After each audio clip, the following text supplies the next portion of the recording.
the marketplace to find the best deals. We'll look even at lumber because we want the lowest price. We want to pay the lowest price for what we're going to get. And here's iron with a 0.1 price. That's the highest bid for iron right now is 0.1. So we're going to go with a bid of 0.2 and try to buy 50,000 iron, which would be 10,000 gold right now, and that's a steal because we can come back a little bit later and sell all of that for 1.5. And I bet you someone will be buying our iron soon. We'll see that. And we'll look at stone here. We'll buy a little of that. There's a high bid at 1, and stone is very precious, so we'll go with like 0.91, and after that is sold off, we'll try to get 10,000 stone. And we won't be able to do this right now because our marketplace is level 1, but that's the way that we would go after we level our marketplace to level 2.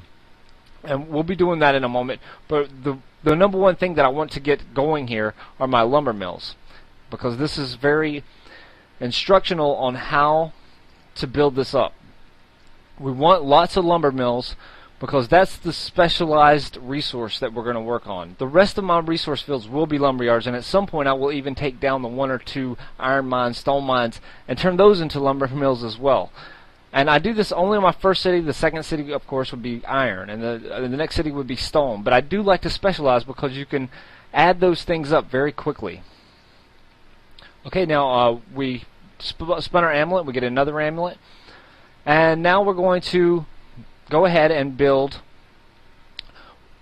My thought process is this: we need to build an inn so we can get a mayor, so it will go and help us with the percentage gain on the lumber. So we'll go ahead and build an inn and a feasting hall here.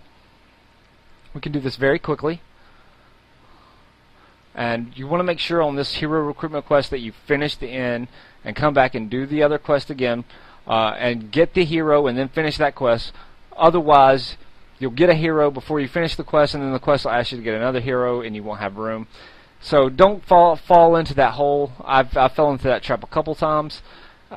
You just got to go ahead and follow each step of the quest. Okay, now while that's building, we'll take a look at the rest of our administration tasks.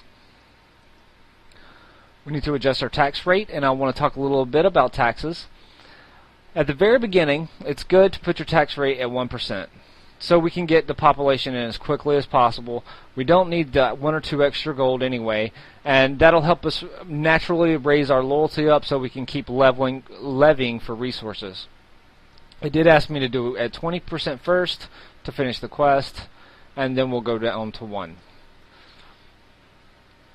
Later on in the game, you're going to want to move that tax rate up and down depending on what you're trying to do. If you don't have a lot of citizens, of course you're going to want to move it up and keep it up. If you have too many citizens and maybe you want to get some extra